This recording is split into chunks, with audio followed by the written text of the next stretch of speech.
Assalamualaikum warahmatullahi wabarakatuh. Selamat datang Bapak, Ibu, Saudara, Saudari, dan seluruh pemirsa setia channel Kontemplasiku. Terima kasih yang sebesar-besarnya saya ucapkan kepada Anda yang telah meluangkan waktu untuk menonton video ini. Khusus bagi yang baru pertama kali berkunjung, terima kasih telah membuka hati untuk merenung. Dan bagi yang telah lama menemani perjalanan ini, terima kasih atas setiap like, komentar, dan dukungan dari hati yang tulus.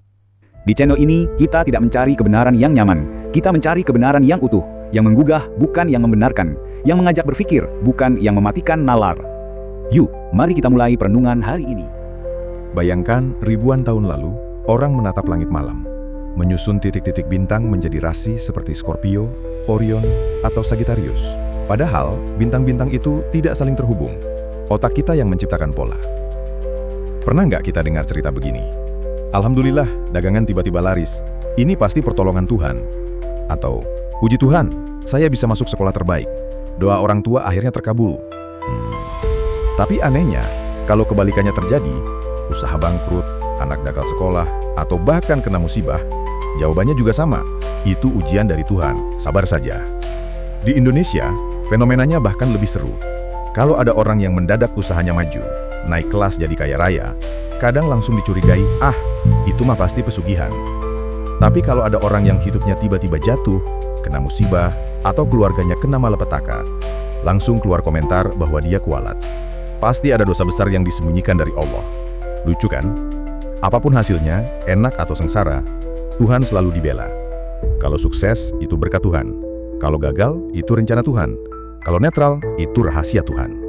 Pertanyaannya, apakah benar semua itu keajaiban ilahi, atau hanya trik pikiran kita yang sudah terprogram sejak kecil untuk selalu mengaitkan segalanya ke langit? Dan kalau jawabannya memang hanya pola pikir manusia, kenapa orang bisa begitu yakin? Untuk menjawab itu, kita harus menengok ke psikologi, ke statistik, bahkan ke cara kerja otak kita yang selalu haus akan makna. Manusia itu makhluk pencari pola. Bayangkan langit malam ribuan tahun lalu. Orang melihat titik-titik bintang, lalu menyusunnya jadi gambar. Ada rasi Scorpio, ada Orion, ada Sagittarius. Padahal bintang-bintang itu sebenarnya tidak punya hubungan. Otak kita saja yang memaksa menghubungkannya. Nah, hal yang sama terjadi pada peristiwa hidup. Saat sesuatu yang jarang terjadi muncul, misalnya bisnis kecil tiba-tiba viral dan laris, otak kita menolak menerima itu sebagai kebetulan. Ia butuh penjelasan yang lebih indah. Maka agama memberikan jawaban cepat, itu pertolongan Tuhan. Padahal, psikologi menyebut ini bias konfirmasi. Kita hanya mengingat hal-hal yang cocok dengan keyakinan, dan otomatis mengabaikan yang tidak cocok. Kalau sembuh dari sakit, mukjizat doa. Kalau nggak sembuh, Tuhan punya rencana lain. Hasilnya sama saja. Semua bisa dipelintir jadi pembelaan. Sementara dari sudut pandang matematika, keajaiban sebenarnya keniscayaan.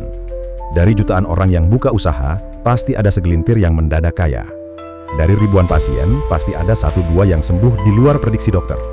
Bagi yang mengalaminya, itu terasa ajaib. Tapi bagi statistik, itu sekadar probabilitas. Namun masalahnya belum selesai.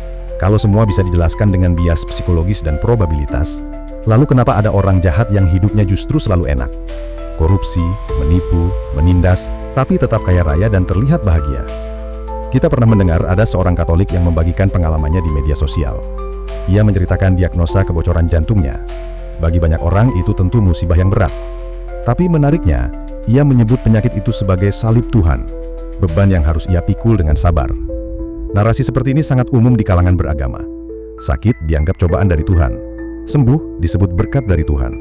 Intinya, apapun hasilnya selalu diarahkan kembali ke langit. Padahal kalau kita jujur, penyakit adalah bagian dari hukum alam tubuh. Ada faktor genetik, gaya hidup, pola makan, hingga kondisi medis yang bisa dijelaskan. Menyebut semuanya semata-mata sebagai izin Tuhan hanyalah cara kita melabeli sesuatu yang sulit diterima. Disinilah bias konfirmasi bekerja. Kebahagiaan diklaim sebagai berkat, penderitaan diklaim sebagai ujian, dan semua ditarik agar cocok dengan narasi iman. Namun dari sudut pandang hukum semesta, musibah tidak datang karena Tuhan ingin menguji, melainkan sebagai konsekuensi yang lahir dari energi, pilihan, dan hukum alam itu sendiri. Sama seperti gravitasi tidak pilih kasih, hukum keseimbangan juga tidak menimbang siapa lebih religius. Jadi ketika seseorang berkata, ini salib yang Tuhan titipkan kepadaku, sebenarnya itu bukan pesan khusus dari langit. Itu hanyalah tafsir agama atas kenyataan hidup yang memang penuh dinamika. Dan justru disitulah letak keajaiban yang sebenarnya. Kesadaran bahwa kita bisa memberi makna pada peristiwa, meski maknanya tidak harus dari dogma. Sekarang bayangkan ini, ada orang jahat yang kelihatan aman-aman saja di kehidupan ini. Rumah mewah, mobil berjajar, rekening gendut. Bahkan sempat flexing di media sosial. Orang beragama menjawabnya dengan jawaban klasik. Tenang, nanti di akhirat dia masuk neraka. Tapi mari kita pikir logis. Konsep surga neraka ternyata punya celah besar. Seorang penjahat kelas kakap bisa bertobat di detik terakhir hidupnya, lalu langsung masuk surga. Entah di ujung hidupnya dibimbing pendeta jadi Kristen, atau dituntun ulama jadi mu'alaf. Intinya, asal mengaku pemeluk agama, ia bisa tiba-tiba pindah dari neraka ke surga. Sementara orang baik yang hidup jujur dan tidak merugikan siapapun, tapi tidak ikut ritual agama tertentu, malah dianggap masuk neraka. Bukankah itu lebih mirip aturan marketing bisnis agama daripada hukum alam semesta? Kalau Tuhan Maha Adil, kenapa sistemnya bisa begitu gampang dilobi? Dan kalau keadilan hanya ditunda sampai kehidupan setelah mati, apa gunanya ada hukum alam di dunia ini? Seperti hukum tabur tuai atau gravitasi, setiap perbuatan melahirkan konsekuensi. Tapi kenapa hukum agama menabrak hukum alam? Perbuatan jahat bisa diampuni dosanya, dan orang jahat asal tunduk pada ajaran agama bisa tiba-tiba masuk surga. Pertanyaan-pertanyaan itu membuat semakin banyak orang ragu. Kalau begitu, adakah penjelasan lain yang lebih masuk akal? Jawabannya ada bukan di kitab, tapi di pandangan filsafat dan spiritualitas modern. Filsuf modern seperti Gary Zukav, Michael Newton, bahkan tradisi Hindu-Buddha mengajukan perspektif berbeda. Mereka melihat kehidupan sebagai sekolah jiwa. Setiap tindakan, setiap niat meninggalkan jejak energi. Energi itu tidak hilang, hanya menunggu waktu untuk kembali. Segala sesuatu dalam semesta adalah energi yang tidak bisa mati, hanya berubah wujud. Jadi kalau ada orang jahat yang kelihatan aman-aman saja, bukan berarti ia lolos. Konsekuensinya bisa muncul di kehidupan berikutnya. Mungkin hidup penuh penderitaan, usaha selalu gagal, atau terjebak dalam lingkaran kesialan. Sebaliknya orang yang hidupnya penuh berkat sejak lahir, keluarga harmonis, rezeki mengalir, dan sering beruntung, bisa jadi itu buah dari kebaikan yang ditabur di kehidupan sebelumnya. Inilah hukum keseimbangan semesta. Ia bekerja otomatis, tidak bisa dilobi, berlaku bagi semua orang tanpa memandang agama, suku, atau status sosial. Kalau hukum semesta sudah otomatis mengatur segalanya, lalu apa sebenarnya keajaiban? Agama berkata dosa bisa dihapus dengan ritual, doa, atau pengampunan seorang rohani. Hukum semesta, bagaimanapun, bekerja otomatis. Ia tidak bisa dilobi atau dinegosiasikan. Jika seseorang menebar kebencian, konsekuensinya kembali padanya. Jika menebar kebaikan, energi itu juga kembali, meski jalannya tidak selalu instan. Ketika seseorang berkata, tenang, yang penting bertobat sebelum mati, nanti dosanya lunas. Itu terdengar lebih mirip strategi diskon akhir tahun daripada hukum kosmik yang adil. Hukum semesta tidak peduli agama, seberapa sering berdoa, atau seberapa banyak ritual dilakukan.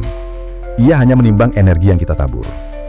Apa yang disebut orang sebagai keajaiban, mungkin bukan mujizat dari Tuhan tertentu.